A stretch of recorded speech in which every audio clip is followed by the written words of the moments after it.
میں اس کی شادی میں مہمان بن کر نہیں گیا تھا، بلکہ میں تو وہاں اپنی ہی محبت کا جنازہ اٹھتے دیکھنے گیا تھا۔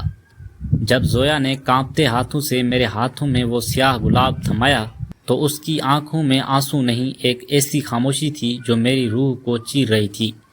اس نے کہا تھا، اسد، یہ ہماری آخری ملاقات ہے، اس کے بعد ہم اجنبی ہیں۔ لیکن مجھے نہیں پتا تھا کہ اس اجنبی بننے کے پیچھے کتنا بڑا اور ہولناک درد چھپا تھا۔ زویا اور میری محبت کوئی عام محبت نہیں تھی۔ ہم نے بچے ہوئے خوابوں کو مل کر سجایا تھا۔ ہم نے سوچا تھا کہ دنیا چاہے ادھر کی ادھر ہو جائے، ہم ایک دوسرے کا ساتھ نہیں چھوڑیں گے۔ زویا کی ہنسی میرے دن بھر کی تھکن اتار دیا کرتی تھی۔ وہ جب ہنستی تھی تو لگتا تھا دنیا کی ساری خوشیاں میرے دامن میں سمٹ آئی ہیں۔ لیکن قسمت کے کھیل بھی عجیب ہوتے ہیں۔ 2 دن پہلے تک سب کچھ ٹھیک تھا، ہم آنے والے کل کا پلان بنا رہے تھے، پھر اچانک مجھے اس کا ایک میسج ملتا ہے، شام کو پرانی کافی شاپ میں ملو آخری بار۔ میں جب کافی شاپ پہنچا تو موسم اچانک بدل چکا تھا۔ باہر تیز بارش ہو رہی تھی اور اندر کا ماحول بالکل سرد تھا۔ زویا کونے والی میز پر بیٹھی تھی، اس کا چہرہ زرد تھا اور آنکھیں سوجی ہوئی تھی جیسے وہ گھنٹوں روئی ہو۔ میں نے اس کے سامنے بیٹھتے ہی پوچھا، زویا یہ سب کیا ہے؟ تم نے آخری ملاقات کیوں لکھا؟ اس نے اپنی نظریں جھکا لی۔ اس نے میرے سوال کا جواب دینے کے بجائے اپنی بیگ سے ایک سیاہ گلاب نکالا اور میرے ہاتھوں پر رکھ دیا۔ سیاہ گلاب جو جدائی اور موت کی علامت ہوتا ہے۔ میری شادی طے ہو گئی ہے اسد، اگلے ہفتے میری بارات ہے، اس نے ایسے بے بسی سے کہا جیسے اس کے اندر کچھ ٹوٹ گیا ہو۔ میرا دل جیسے دھڑکنا بھول گیا۔ کیوں زویا؟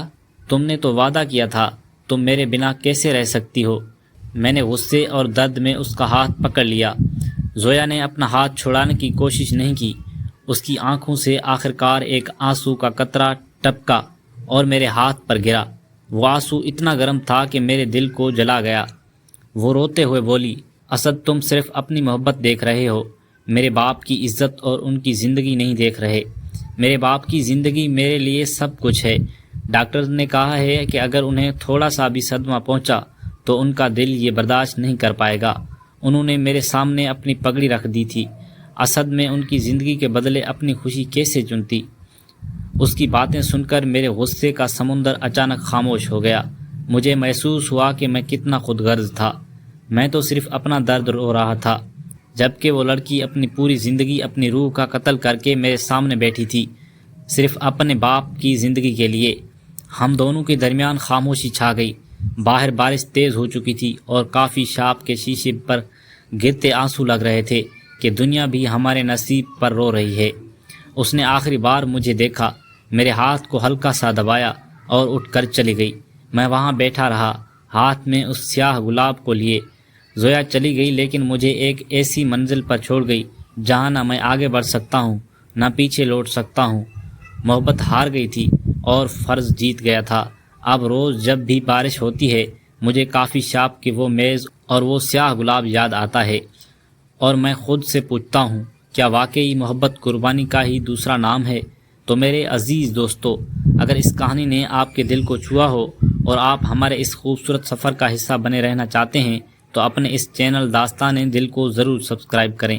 آپ کا ایک ایک سبسکرائبر ہمارے لیے بہت قیمتی ہے، تاکہ دل سے نکلنے والی یہ داستانیں اور آنے والی ہر ویڈیو سب سے پہلے آپ کے دل تک پہنچتی رہے۔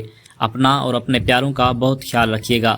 ملتے ہیں نیکسٹ پارٹ میں، جب تک کے لیے اللہ حافظ۔